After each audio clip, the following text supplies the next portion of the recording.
4월 7일 화요일입니다. 오늘은 사무엘하 21장 1절부터 마지막 22절까지 말씀입니다. 죄가 해결되어야 하나님의 나라이다 라는 제목입니다. 죄가 해결되어야 하나님의 나라이다.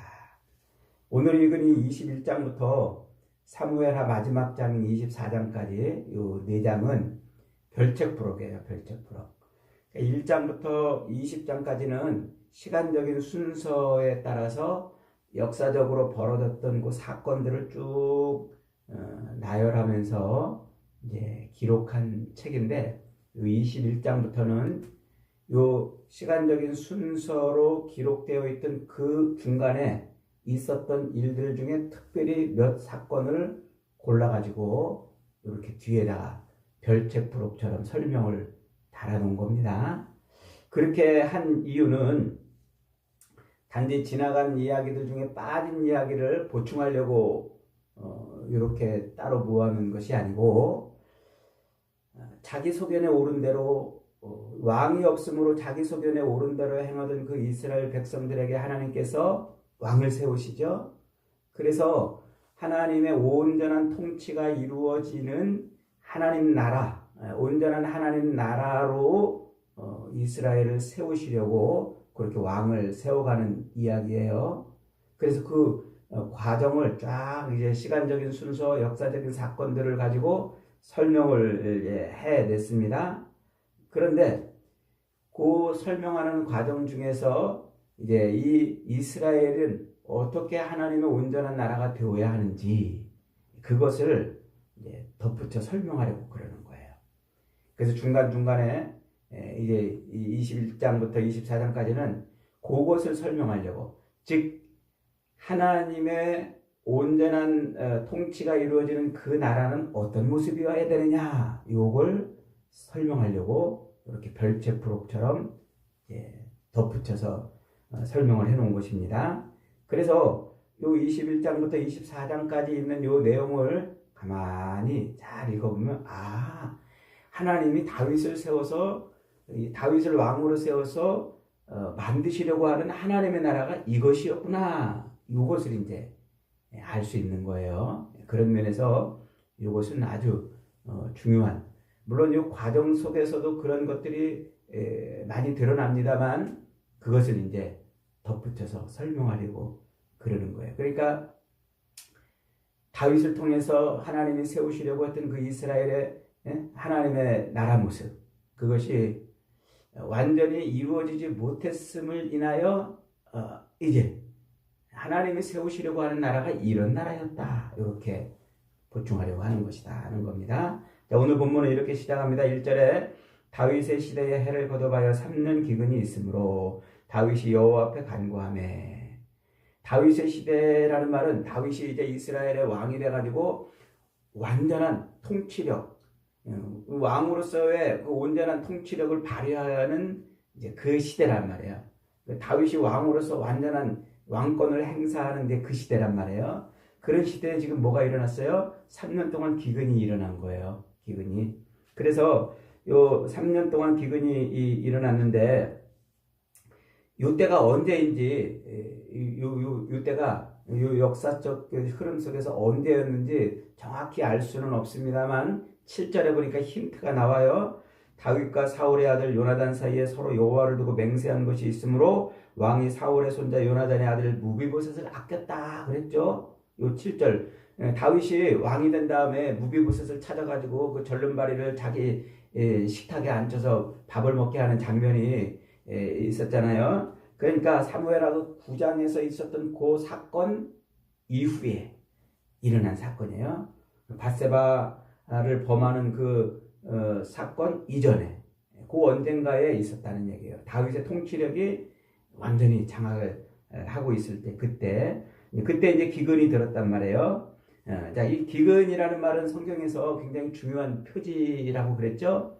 단순히 그냥 흉년이 들었다 이런 정도가 아니고, 단순히 먹을 것만 부족한 상태가 아니고, 이 기근은 하나님의 징계를 상징하는 중요한 단어예요. 그래서 하나님과의 그 언약을 파기하고 또 하나님의 말씀에 불순종한 징계의 대가로 주어지는 것이 바로 이 기근이에요. 기근. 그래서 창세기부터 이 수많은 구약의 예언서들까지 이 기근은 하나님의 백성이 하나님 앞에 온전하게 서지 못했을 때, 혹은 이 피조물인 인간들이 하나님의 심판을 받아야 되는 그런 때가 되었을 때는 기근이 나타나요. 기근. 그래서 이 기근은 저 요한계시록에도 가면은 말세에 그 종말의 중요한 네 가지 표지가 나오죠. 하나는 기근이에요. 또 하나는 전쟁, 또 하나는 전염병, 또 하나는 자연재해. 이렇게 네 가지 표지가 있는데 그 중에 하나가 기근이에요. 먹고 사는 문제란 말이에요. 먹고 사는 문제. 자, 이 먹고 사는 이 문제가 이제 기근이 지금 3년 동안 들은 거예요. 3년이라는 말은 충분히 그 땅에 기근으로 정말 크게 고통을 당하고 있다, 그런 말이에요. 자, 신명기 28장에도 보면 이제 축복과 저주의 장이라고 그랬죠. 신명기 28장은 너희들이 순종하면 이렇게 되리라, 불순종하면 이렇게 되리라, 이렇게 말하는데 23절에 네 머리 위에 하늘은 노시되고 네 아래의 땅은 철이 될 것이며 여호와께서 비 대신에 티끌과 모래를 네 땅에 내리리니, 하나님의 말씀에 불순종할 때 나타나는 현상이 바로 뭐냐면 하늘은 노시되고 땅은 철이 되어가지고 비 대신 티끌을 불어서 기근이 일어난다, 이렇게 말하는 거예요. 그러니까 지금 여기 무슨 말이에요? 다윗이 왕이 돼가지고 완전한 왕으로서의 통치력을 발휘하고 있는 그때 백성들은 기근을 겪고 있는 거예요. 그러니까 완전한 의미의 왕이 세워져 있는데도 불구하고 백성들은 핍절한 상태, 이게 하늘이 도와주지 않는 그런 상태인 거죠. 그러니까 지금 단순히 기근은 자연현상이 아니고 하나님이 지금 개입하고 있다, 이 말이에요. 그래서 하나님의 마음에 합한 왕이 세워졌음에도 불구하고 3년 동안 기근이 일어나서 백성들의 삶은 궁핍하고 이제 핍절한 상태가 되었다는 거예요. 자, 이때 다윗이 어떻게 합니까? 이 비가 오지 않음을 인해서 하나님 앞에 엎드려요. 이게 다윗의 아주 중요한 장점 중에 하나죠. 다윗은요, 문제가 있을 때마다 즉시 어떻게 해요? 하나님께 달려가요. 지금 이 본문은 이걸 아주 명확하게 보여주려고 그러는 거예요. 그래서 그가 하나님 앞에 엎드려요. 여러분, 우리가 인생을 살면서요, 이 땅에서 육신의 남은 삶을 사는 동안 언제든지 얼마든지 우리도 이렇게 시련과 환난과 어려움들을 겪을 수 있어요. 그럴 때 어떡하라고요? 그럴 때 탄식하고 절망하고 좌절하지 말고 하나님 앞에 엎드리라고요. 하나님께 무릎 꿇으라고요. 왕, 이스라엘의 완전한 통치력을 행사하는 그런 왕이었음에도 불구하고 그가 하나님 앞에 펄프덕 무릎 꿇는 이 모습이, 이게 바로 하나님이 세우시는 통치자로서의 왕의 모습이에요.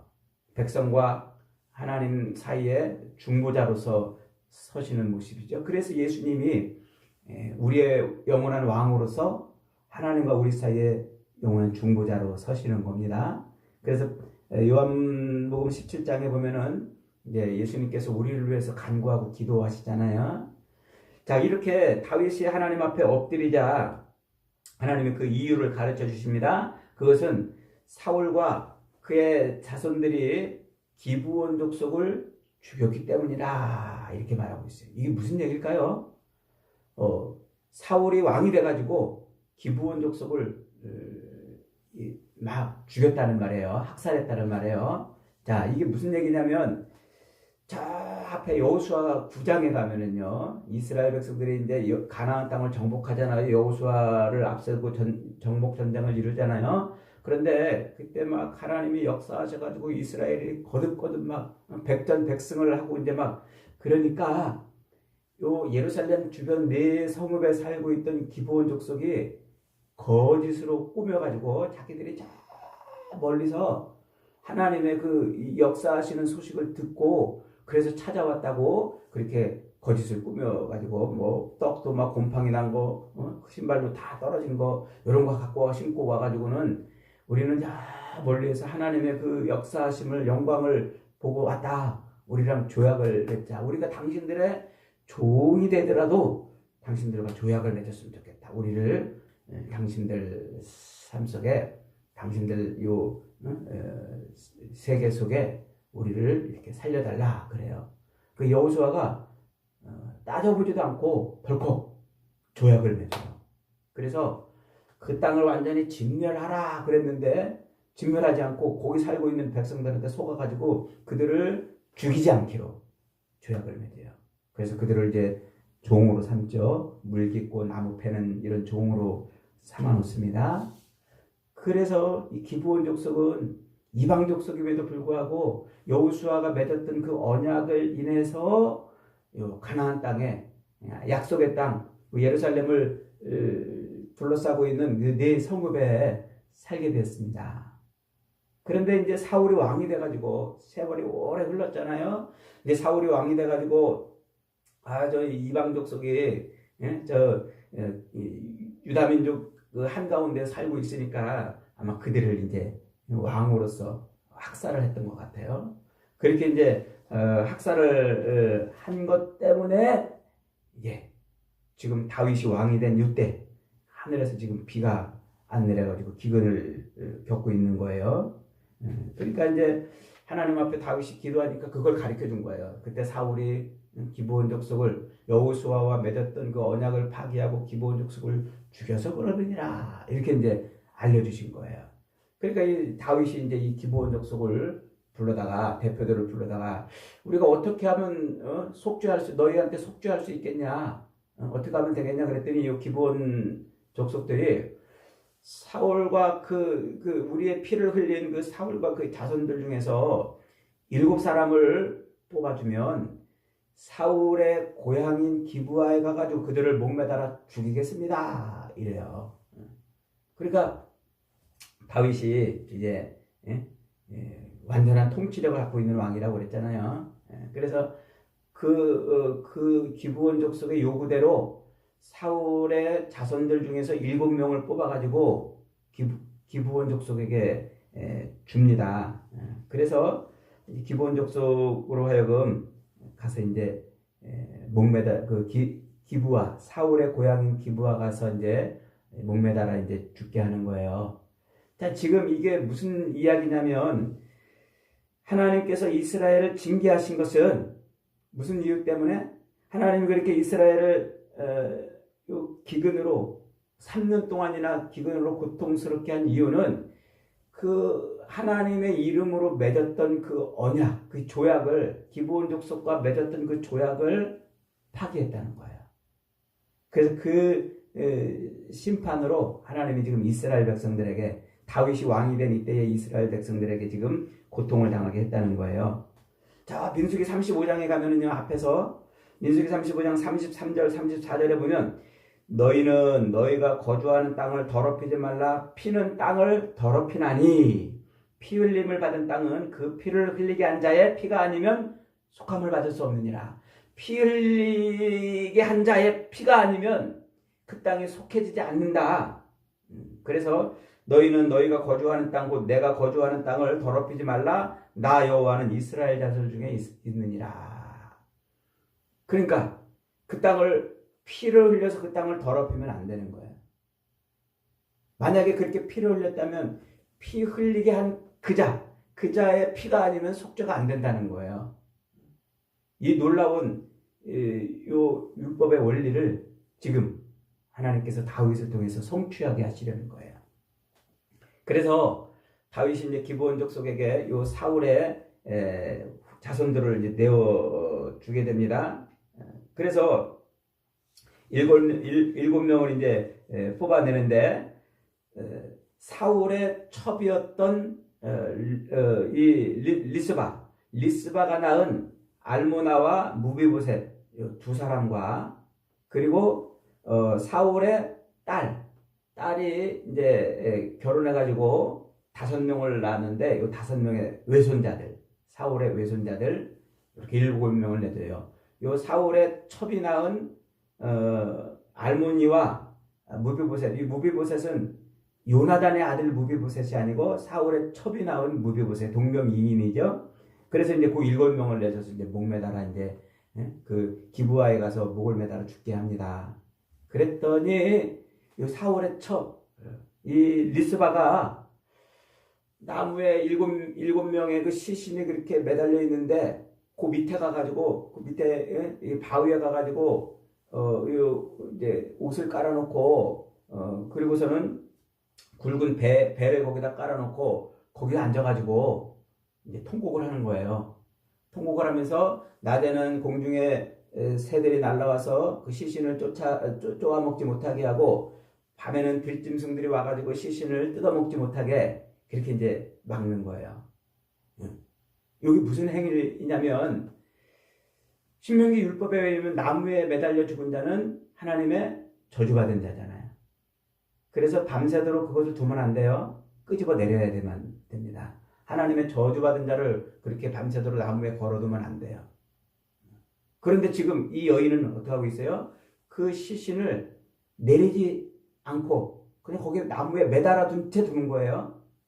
그 다음에 또 신명기 28장 26절에 보면은 내 시체가 공중의 모든 새와 땅의 짐승들의 밥이 될 것이나 그것들을 쫓아줄 자가 없을 것이라 이렇게 말하여 하나님의 말씀을 어긴 대가로 죽으면 그 죽은 시신을 공중의 새가 와서 뜯어먹고 들짐승들이 와서 뜯어먹는데 누구도 그것을 막아주지 못한다 이 말이에요. 하나님의 저주받으면 그렇게 되는 거예요. 그러니까 나무에 달려 죽은 자도 하나님의 저주받은 자고 이 시신이 공중의 새나 요 짐승의 밥이 되는 것도 저주받은 자인 거예요. 그런데 이 사울의 첩이 그렇게 나무에 매달려 죽고 놔두면 공중의 새나 들짐승들의 밥이 될 그 시신을 지키는 거예요. 무슨 행위일까요? 그들이 하나님의 저주받은 자가 아니라고 그 시신 밑에서 지금 통곡하면서 그렇게 시위를 하고 있는 거예요. 일종의. 그래서 리스바가 시신을 나무에 매달아 놓은 채로 낮에는 공중의 새가 밤에는 들짐승이 그렇게 해하지 못하도록 하는 그런 행위. 즉 이들은 하나님의 저주받은 자가 아닙니다 라고 지금 그 퍼포먼스 시위를 하고 있는 그 이야기를 다윗이 들어요. 다윗이 들어가지고 사울의 그 시신과 블레셋 사람들에게 의해서 죽어가지고 벳산에 걸려있던 것을 길르앗 야베스 사람들이 갔다가 이제 거기다가 장사했죠. 요나단의 시신하고. 그래서 길르앗 야베스에 있는 그 사울과 요나단의 시신과 더불어서 요 나무에 매달려 죽었던 7명의 시신을 다 거두어 가지고 이제 사울의 아버지의 묘지에 갔다가 이렇게 장례를 치러줍니다. 그러니까 비록 하나님의 언약을 파기한 죄로 죽었지만 그 죽은 자들의 수치를 방치하지 않고 왕실의 존엄을 지켜준 거예요. 그래서 그 여인이 시위하고 퍼포먼스한 그것을 다윗이 받아들인 거예요. 받아들여서 왕이 받아들여가지고 그것을 이제 그 수치를 덮어주는 일을 한 거죠. 그러니까 어떻게 됐습니까? 그러니까 그 후에야 하나님이 그 땅을 위한 기도를 들어주셨다고 14절에 말하고 있는 거예요. 이게 지금 무슨 행위입니까?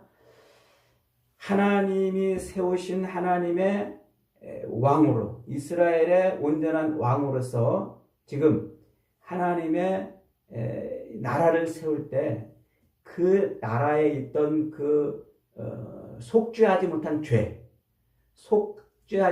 죄를 지금 다윗이 왕이 되어가지고 그 죄를 지금 속죄했다는 거예요.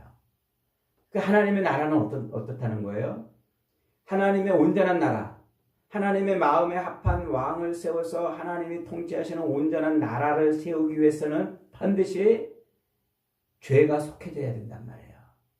이 죄가 속해지지 않고서는 온전한 하나님의 나라가 될 수가 없다는 것을 지금 오늘 본문이 이렇게 부록처럼 설명을 갖다 붙이는 거예요.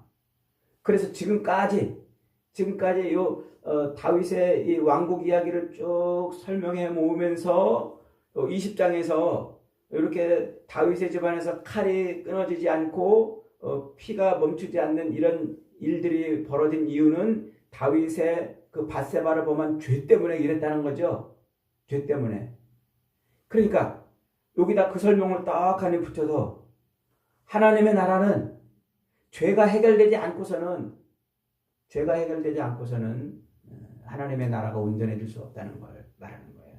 그래 다윗은 그 밧세바를 범한 그 죄로 말미암아 영원히 칼이 그 집에서 떠나지 않으리라는 그런 심판을 책망을 받아요. 그러니까 다윗의 힘으로는 거기에 죄 문제를 해결할 수가 없는 거예요. 다윗의 힘으로는. 그래서 하나님이 세우시는 진짜 왕, 그 영원한 왕의 힘으로 죄 문제를 해결할 수 있다는 것을 오늘 본문이 그렇게 예표해주고 있는 거예요. 그래서 하나님의 나라는 어떤 나라?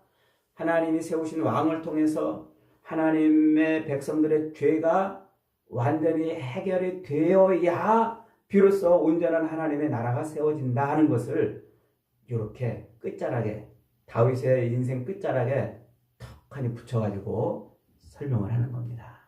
그리고 이제 15절부터 22절까지는 다윗이 블레셋 사람들을 나가서 이제 치면서 승승장구하는데 그때 다윗이 피곤하다고 그러잖아요. 피곤해가지고 이제 막 죽을 뻔해요. 그때 다윗의 이 충신들이 와가지고 다윗을 살려주고 왕은 앞으로 전쟁에 참여하지 마십시오. 왕은 영원히 우리 이스라엘의 등불이 되어 주십시오. 등불이 꺼지면 안 되니까 왕은 전쟁에 참여하지 말고 이제 우리가 전쟁을 수행하겠습니다. 그러면서 요 다윗의 충신들이 계속해서 누구를 무찔러요? 거인들. 이 블레셋의 거인들을 무찌르는 장면이 나와요. 이 거인들은 단순히 등치가 큰 존재만을 의미하는 것이 아니라 요 성경에서 거인족들은 하나님의 나라를 대적하는 자들로 상징되는 그런 표현들이에요. 그래서 민수기에서도 정탐꾼들이 두려워했던 것은 바로 그 거인들의 모습 아닙니까?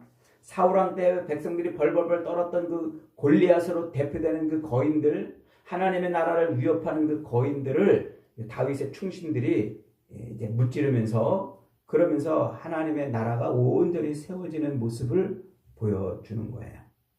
그래서 하나님의 나라는 어떤 나라?